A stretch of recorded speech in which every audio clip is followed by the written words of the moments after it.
you guys, welcome back to Southern Latitudes. I'm Robin, and we're going to be working today, at least tonight, in the front garden here. And what I have here is not going to take too long, but it's just part of daily maintenance on the north garden. And then I want to sow my mustard greens in south garden. And then if we don't have time today, I want to go ahead and get this flower bed right here all picked up for at least pulled out tonight, and then perhaps re-sowed tomorrow. So we had a great time with zinnias. We even had some supertunias in here. The bubblegum pink were in the spring. So here you go, Supertunia Vista bubblegum pink. And I just saw that they put these out back at the store where I always buy them at. But we're not going to do that this year. We got something very special planned for in here. I'm actually going to go real bright red and yellow in this garden for the spring and next year. I've had my fun with the oranges and the pinks, and now I'm ready to go super bold. And yeah, I'm really excited. Also, before we get out of here, I don't know if you can see that real well. So I have butterfly, it doesn't show up very well. I have butterfly pea mixed in with my cranberry hibiscus. Does that, maybe if the sun pops out you can see it a little bit better, but there's blue in there. But and you see the peas and everything. But anyhow, the red is super brilliant, and we are finally starting to see blooms developing. This has been the longest wait I think I've ever had with my cranberry hibiscus. But anyhow, once that's all done, we'll probably rip that out. As much as I've loved that here, maybe you could see that better from a distance. It's been a cool contrast of colors, really interesting to see the light greens in with the blues. But I am also kind of done with it. I should have flanked both sides of the gate, and instead I flanked this side to this side, and I guess that's okay. I just don't love it. Don't love it anymore. It seemed okay at the time. I'm sure it's really different for people who don't know what that is, and they're like, wow. And it is amazingly tall. This one right behind me probably is going 14-15 feet high. It is pretty cool that way. But anyhow, time to rip that out. And then let me show you very quickly before I start putting you on time lapse that my peas, my English peas are starting to pop up all down the whole row. Today was probably the first day they started showing themselves, and so it's time for me to I just want to clean up these rows a little bit, and then I won't touch this side. This is where I just planted the leeks, the Hercules carrots, parsley, and dill, and I don't want to disturb that. But I do want to just, since the tiller's still out, I'm going to knock down this row and then this row, and then with a hand rake I'm actually going to do all this side with the lettuce, so that lettuce pops a little better. There is some Selenovas in here, but I was noticing the other day there is not a lot of Selenova in here like I planted. Very disappointed. But if I need to re-sow, let's get re-sowing, you know, this week or so. Oh, and the green beans have popped up as well. So just gonna tidy up the whole area up here, make it really pretty. Hey bud. And then I'm gonna put, that's all right, I'm going to put my hay and pumpkins right in here. And Halloween is, or Halloween and fall festival stuff is all right around the corner. And so I feel very badly in some regards. I haven't done much to make this fall like, other than the scarecrows hanging out and the flowers up there. But you know, I didn't do my huge display with mums, and I just didn't have it in me this year. Maybe just got a lot of things going on, you know, and that's okay too, because like actually my heart is really set on Thanksgiving, because we're gonna have such a cool Thanksgiving for our family. But okay, let me grab the tiller and I'll put you guys on time lapse. All right, bye.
So we'll have to continue this tomorrow morning, but I just thought I'd show you, put in the Japanese red giant mustard greens and about where this row would be, although I didn't mark it.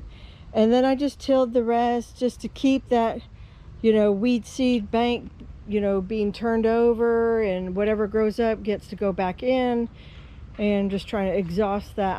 I'm not sure if I'll put, I don't know, I could put spinach in here. I really need a place to put spinach, so that might happen.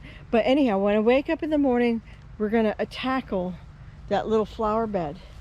As you see, we did a pretty good job tearing this up too, in a good way. And there are a bunch of little Salanovas, but they were waiting on that cold snap, and you know, they're finally getting it. I saw that baby asparagus was starting to pop up too, but I still may throw in a few more seeds in here, and I definitely need more cal. So tonight my job is going to be to go in the house after I get cleaned up, and I'm going to go through my seed bank box and pick out replacements for there, and then maybe something to make a nice long row in here that can tolerate shade, but you know, our weird weather. Bok choy does grow really well. I had great success in the sun. I don't know how much bok choy would love. Actually, I think I had a bok choy, but then I have the green bok choy as well. Anyhow, I don't know if it'll love the shade, but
you guys, so I feel very accomplished with this little section.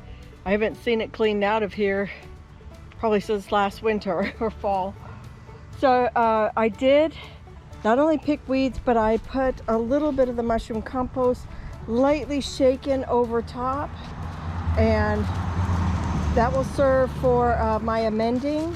I have a lone gladiolus that's very confused, And I have a 4 o'clock that transplanted itself there from this grouping, which is just fine because this grouping's always been just in the wrong place. Back from when I had row, I actually had like cover, row, you know, across there. And I changed my mind, but this kind of just stayed, and I didn't want to rip out the only bit I had of this. I wasn't sure if I was making seeds or not. But anyhow, regardless if I was or wasn't, they're now officially over here. These are the Marvel of Peru 4 o'clocks. There's like a sunset peachy color. So anyhow, we have it very nice and amended in here. And let me show you, I'll show you what we're gonna change over our beds to. So I have 6 of the Trader Horn red bulbs. And it's this summer, but you know, that's again bad information for Florida. This would be probably popping up in April and blooming May, I would think. They might even pop up sooner, like in March. And then I have the Jester, which is yellow. So we're gonna go yellow and red in there with the Gladioluses. Then I have the Empress of India Nasturtium, which is beautiful red. And then I will probably also put in the White Swan Marigolds, which are yellow. So we're just going to create an entire red and yellow bed, except for the little peach, which will kind of match the paint scheme. It'll match the color palette in here. And then eventually at some point the butterfly peach will be gone. And yeah, so will the cranberry hibiscus, I think, at some point.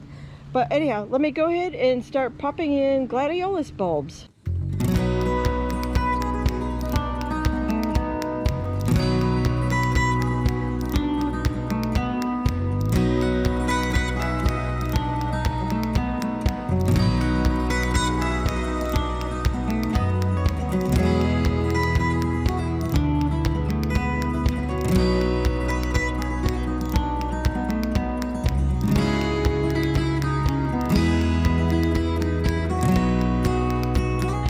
Alright you guys, the bulbs are in. I actually found an extra packet of 3 red bulbs and 3 more yellow bulbs. And so we actually have, I was one shy, I didn't put in. So I put 17 bulbs in alternating red and yellow. And then all of the red Empress of India will line both sides of the Gladioluses.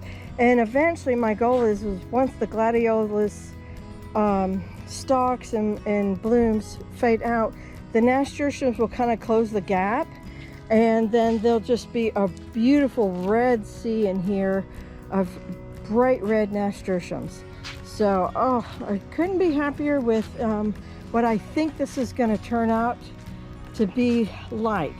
And then I think I told you, or might have showed you, that I put in